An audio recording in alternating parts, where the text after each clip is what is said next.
कहानी शुरू होते ही हमें घने जंगल में दो कपल को किसी खूंखार जानवर से अपनी जान बचाते हुए भागते हुए दिखाया जाता है। एक कपल में लड़की का नाम विकी था और दूसरे वाले कपल में आदमी का नाम डगलस था। वो चारों जंगल में उसी खूंखार दरिंदा से बचते हुए बस लगातार भागते ही जा रहे थे, लेकिन बहुत कोशिश के बाद भी वो क्रिएचर डगलस की वाइफ को दबोच लेता है और उसे खींचकर अपने साथ ले जाता है। लेकिन डगलस अपनी वाइफ को बचाने के लिए कुछ भी नहीं कर पाता। यहाँ पर सीन इतना दर्दनाक बन गया था कि किसी का रूह कांप उठेगा, क्योंकि वो क्रिएचर उसे बहुत ही अजीब तरह से खाए जा रहा था। यहाँ से सीन को सीधा शिफ्ट करके 5 कॉलेज स्टूडेंट्स को दिखाया गया, जिनमें एक लड़की का नाम एलिसा था और बाकी के उसके फ्रेंड्स थे। उसी में एलिसा का एक भाई था। एलिसा की फीमेल फ्रेंड का नाम मैंडी था। पता चलता है कि पांचों लोग जंगल में हाइकिंग के लिए आए होते हैं। आगे जाते टाइम इन्होंने जंगल में एक नोटिस लगा हुआ देखते हैं, जिस पर लिखा हुआ था कि यहाँ पर लोगों का आना अलाव बिल्कुल भी नहीं है। लेकिन वो सभी इस वार्निंग को बिल्कुल भी सीरियस नहीं लेते, क्योंकि इन्हें लग रहा था कि ये सब गवर्नमेंट की कोई चाल हो सकती है, ताकि वो सभी लोगों को ऐसा करके रोके और जंगल को धीरे धीरे करके खत्म कर दें। इसके बाद ये लोग एक पिक्चर क्लिक करने के बाद आगे की जर्नी में निकल जाते हैं। रास्ते में एलिसा अपने फ्रेंड को बताने लग जाती है कि मैं हर साल अपने फैमिली के साथ जंगल में आया करती थी, और अब क्योंकि हम यहाँ से कहीं और शिफ्ट हो चुके हैं, इसीलिए अब मैं यहाँ पर 7 साल के बाद आई हूँ। इसी दौरान हम वहाँ पर एक जानवर के डेड बॉडी को देख पाते हैं, जिसे किसी दूसरे जानवर ने बहुत ही बुरी और दर्दनाक मौत दे दी होती है।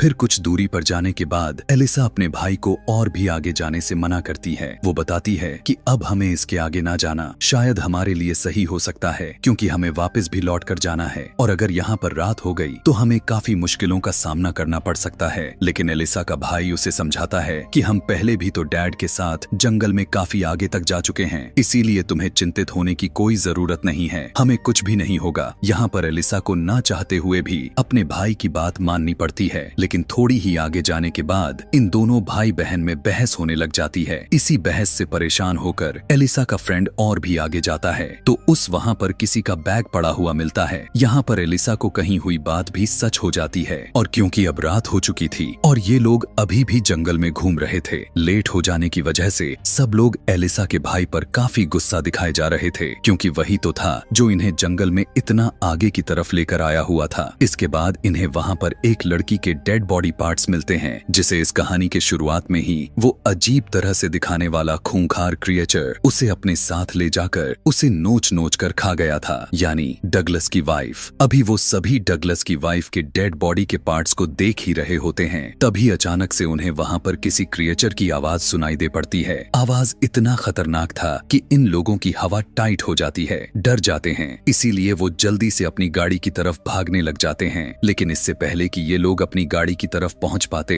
इनके सामने वही अजीब सा दिखने वाला क्रिएचर आ जाता है, जो कि इन लोगों को वो देख चुका था, और अब वो इनके पीछे हाथ धोकर पड़ जाता है। लेकिन इनकी किस्मत अच्छी थी कि वो लोग उस क्रिएचर से बचते हुए एक जगह पर आकर छुप जाते हैं। यहीं पर उन लोगों को एक कैबिन नजर आ जाता है, जिसे देखकर एलिसा का भाई उन सभी को उस कैबिन में जाने को कहता है, और वो खुद दूसरी तरफ जाकर उस क्रिएचर को डिस्ट्रैक्ट करने को कहता है। अब बाकी के लोग जब उस कैबिन में चले गए, तो एलिसा का भाई जैसे ही उस क्रिएचर को डिस्ट्रैक्ट करने की कोशिश करते हुए वहां से निकलने लगता है कि तभी अचानक से उसके सामने वो क्रिएचर आ जाता है, और वो एलिसा के भाई पर अटैक करके उसे जान से मार डालता है। इसके बाद बचे हुए चारों फ्रेंड्स कैबिन के अंदर जाने लगते हैं, लेकिन जब मैंडी जैसे ही अंदर जाने लगी थी, तो वो क्रिएचर उसका पैर को ही पकड़कर खींचने लग जाता है। लेकिन सभी मिलकर उसकी जान किसी तरह से बचा लेते हैं। कैबिन में आते ही इन्हें वो तीनों सर्वाइवर्स मिल जाते हैं, यानी डगलस के साथ विकी और उसकी वाइफ, जिन्हें हमने मूवी के स्टार्टिंग सीन में भी दिखाया गया था। इन तीनों ने मिलकर उस पूरे कैबिन को ब्लॉक कर दिया था, ताकि ये उस क्रिएचर से बच जाए। इसके बाद विकी एलिसा से अपने बारे में बताने लग जाती है कि हम चारों असल में एक बिजनेस ट्रिप पर जा रहे थे, जिसके बाद हमारी गाड़ी खराब हो जाने की वजह से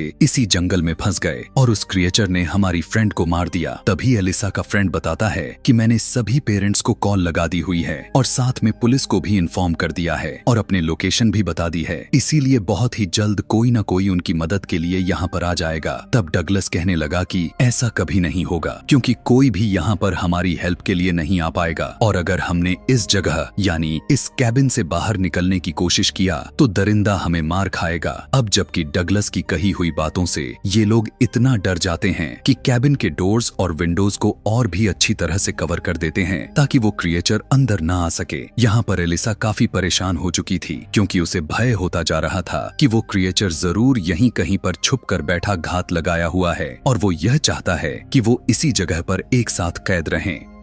उसे ऐसी हालत में देखकर एलिसा का फ्रेंड उसे समझाता है कि वो सिर्फ एक क्रिएचर ही तो है और हमें उससे बचकर बस यहाँ से निकलना है। हमें यह बिल्कुल भी नहीं जानना कि वो दरअसल क्रिएचर आखिर क्या चीज है और क्यों है और वो आखिर क्या चाहता है, इसीलिए हमें उससे यह सब कोई मतलब नहीं है। अभी ये दोनों आपस में इस मुद्दे पर बात कर ही रहे होते हैं कि तभी वहाँ पर वो क्रिएचर आ जाता है और वो उस कैबिन में ताबड़तोड़ घुसने की कोशिश करने लग जाता है। वो इतना बौखला चुका था कि अगर किसी को पाता तो कच्चा चबा जाता। यह देखते हुए वो लोग उस विंडो को भी ब्लॉक कर देते हैं जहां से वो क्रिएचर अंदर आने की कोशिश कर रहा था। इसके बाद वो क्रिएचर कैबिन के चारों तरफ घूमने लग जाता है। अब क्योंकि वो क्रिएचर इतना अक्लमंद था कि वो बड़ी चालाकी के साथ एक विंडो के जरिए अंदर आ जाता है। यहाँ पर उसे देखते ही इन लोगों में बौखलाहट मचने लग जाती है और वो उसे रोकने की कोशिश करते हैं, लेकिन उसे रोकने की कोशिश में ही विकी का हस्बैंड इंजर्ड हो जाता है। इसीलिए मैंडी और एलिसा भी इनकी मदद के लिए वहां पर आ जाती हैं और वो ड्रेशर को उठाने लग जाती हैं ताकि वो उस क्रिएचर को उसकी मदद से रोक कर रखे रहें। अब क्योंकि वो ड्रेशर काफी वजन होता है इसीलिए वो दोनों उसे उठा नहीं पाती। एलिसा का फ्रेंड पेपर स्प्रे लाकर उस क्रिएचर पर स्प्रे कर दिया। इसकी आवाज सुनकर डगलस भी वहां पर आ जाता है, जो बहुत ही कोशिश के बाद वे सभी उस ड्रेशर को ठीक टाइम पर विंडो को ब्लॉक करने में कामयाब हो जाते हैं। यहाँ पर विकी का हस्बैंड डगलस को उनकी हेल्प करने के लिए शुक्रिया कहता है। यहाँ पर अब डगलस कहने लग गया कि बाकी के दरवाजे और विंडोज को ब्लॉक करने के लिए हमारे पास और भी ड्रेशर नहीं है और ना ही हमारे पास टाइम है, इसीलिए हमें जितना जल्दी हो सके इस जगह से निकलना होगा। इसी रात में सभी लोग एक साथ बैठे होते हैं। यहाँ पर एलिसा का फ्रेंड कहता है कि पुलिस शायद आने ही वाली होगी, जिस पर डगलस हंसते हुए कहता है कि हम इस जगह पर ज्यादा वक्त तक सरवाइव नहीं कर पाएंगे और हमारी हेल्प करने के लिए यहाँ पर कोई आएगा भी नहीं, क्योंकि सभी को पता है कि यहाँ पर क्या चीज घूम रही है। वो क्रिएचर चारों तरफ से हमें घेर कर रखा है, इसीलिए हमें खुद यहाँ से निकलकर अपने लिए कोई मदद लानी होगी। उसकी ऐसी बात को सुनकर विकी का हस्बैंड मना कर देता है कि नहीं, यहाँ से बाहर अब कोई नहीं जाएगा, जिस पर एलिसा का बेस्ट फ्रेंड कहता है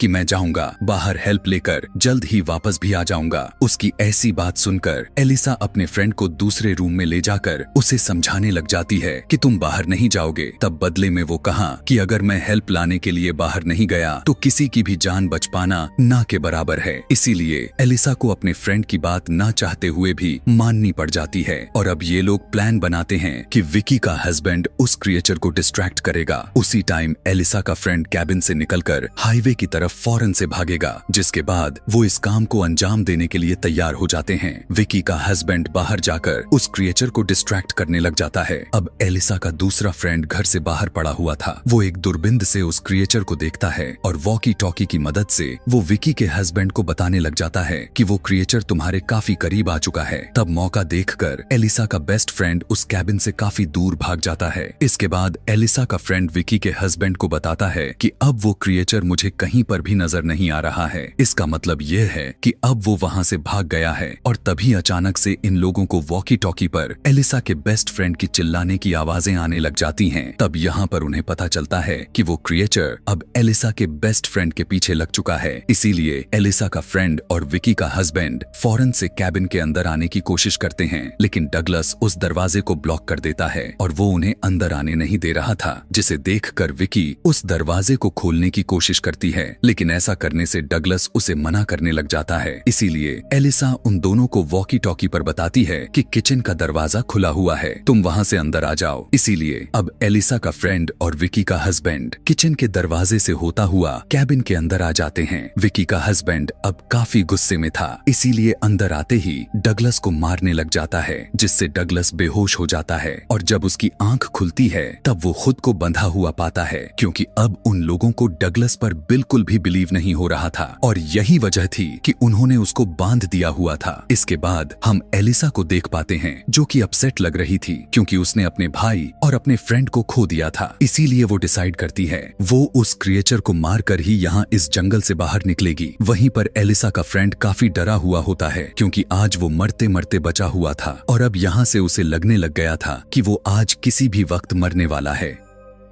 इसीलिए वो मरने से पहले मैंडी को सॉरी कहता है कि मैं तुम्हें चिट कर रहा था। उसकी ऐसी बात को सुनकर मैंडी काफी गुस्सा हो जाती है, उस पर भड़क जाती है कि तभी अचानक से वॉकी टॉकी बजने लग जाता है, जिसे देखकर उन सभी को लगता है कि शायद ये एलिसा के फ्रेंड की तरफ से कोई भेजा गया सिग्नल है। लेकिन तभी उन्हें दोबारा से वॉकी टॉकी बजने की आवाजें आने लग जाती हैं, जिसे फॉलो करने पर इन्हें पता चलता है कि वो असल में इस कैबिन के अंदर बेसमेंट से आ रही थी। इसीलिए एलिसा बगैर सोचे समझे बेसमेंट में जाने का फैसला करती है और बाकी सब भी उसके पीछे पीछे जाने लग जाते। यहाँ लेकिन जाने से पहले विकी का हस्बैंड उसे ऊपर ही छोड़ देता है, इस टेंशन में कि कहीं वो क्रिएचर मेरी वाइफ को मार ना दे। बेसमेंट में उन्हें एलिसा का बेस्ट फ्रेंड मिलता है, जो कि काफी इंजर्ड हो चुका था। यहाँ से सभी अपने उस दोस्त को ले जाने की कोशिश में लग जाते हैं, लेकिन तभी वो क्रिएचर वहाँ पर आ जाता है। उसे देखकर विकी का हस्बैंड उस क्रिएचर को रोकने की कोशिश में लग गया। इसके बाद ये लोग एलिसा के फ्रेंड को लेकर ऊपर आ चुके थे, लेकिन अब नीचे बेसमेंट जो विकी का हस्बैंड उस क्रिएचर को रोकने के लिए गया हुआ था, इसीलिए वो उसके सामने टिक नहीं पाता, मतलब वो क्रिएचर उसे भी मार देता है। तभी हम देखते हैं कि एलिसा की बेस्ट फ्रेंड की हालत अब काफी खराब हो चुकी थी। उसकी ऐसी हालत को देखते हुए डगलस उनसे कहने लगा कि ये किसी भी वक्त मर सकता है, लेकिन शायद इसी के वजह से हमारी जान बच सकती है। असल में डगलस का आइडिया था कि एलिसा के बेस्ट फ्रेंड को यूज करके उस क्रिएचर को डिस्ट्रैक्ट करने का था, ताकि ये सभी लोग यहाँ इस जंगल से बाहर निकलकर भाग जाए। लेकिन एलिसा इस बात पर बिल्कुल भी एग्री नहीं होती, बल्कि वो डगलस को डांटते हुए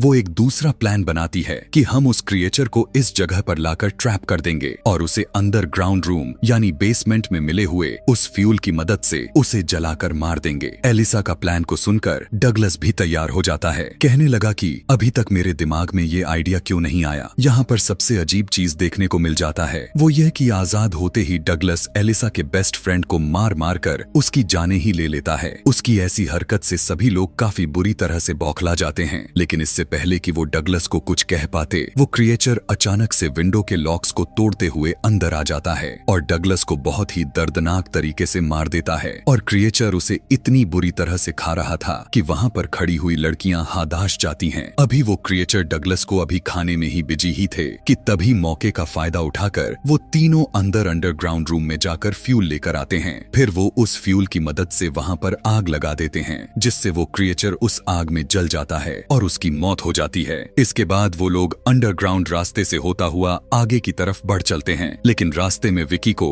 उसके हस्बैंड की डेड बॉडी दिख जाती है, जिसे देखकर वो वहीं पर रुककर रोने लग जाती है। लेकिन तभी एलिसा के दूसरे फ्रेंड को वो क्रिएचर खींच कर लेकर चला जाता है और यहाँ पर हमें पता चलता है कि वहाँ पर एक नहीं बल्कि बहुत से ऐसे क्रिएचर्स थे जो छुप कर रह रहे थे, जिनमें से एक को तो उन्होंने जलाकर मार दिया था, लेकिन दूसरा वाला अभी भी जिंदा है। इसके बाद मैंडी विकी को लेकर वहाँ से भागने लग जाती है, लेकिन तभी भागते हुए ही वो क्रिएचर विकी को भी मार देता है और अब वहाँ पर सर्वाइवर्स में सिर्फ मैंडी के साथ एलिसा ही थी, जो ये दोनों बचते हुए भाग रहे थे। दोनों एक साथ बौखलाते हुए वहाँ से भागने लग जाती हैं, लेकिन बहुत ही जल्द वो क्रिएचर एलिसा को पकड़कर उसे भी मौत के घाट उतार देता है। वहीं पर मैंडी भी किसी तरह से बचते बचाते वहाँ से भागने लग जाती है। कुछ दूर आगे जाने के बाद वो अपने बॉडी पर मिट्टी को लगा लेती है ताकि वो क्रिएचर उसे स्मेल करते हुए उसके पीछे ना आ जाए। बाद में फाइनली मैंडी गाड़ी के पास पहुंच ही जाती है, लेकिन जैसे ही वो गाड़ी को स्टार्ट करने वाली ही थी कि वो क्रिएचर वहाँ पर आकर उस पर भी अटैक कर देता है, लेकिन मैंडी किसी तरह से उसे अपने गाड़ी के पहिए के नीचे कुचल देती है। इसके बाद तेजी के साथ वो जंगल से बाहर निकल आती है, लेकिन तभी उस कुचले हुए डेड बॉडी के पास हम एक और क्रिएचर को देख पाते हैं। मतलब वहाँ जंगल में सिर्फ 2 ही क्रिएचर्स नहीं थे, बल्कि वहाँ पर ऐसे बहुत सारे थे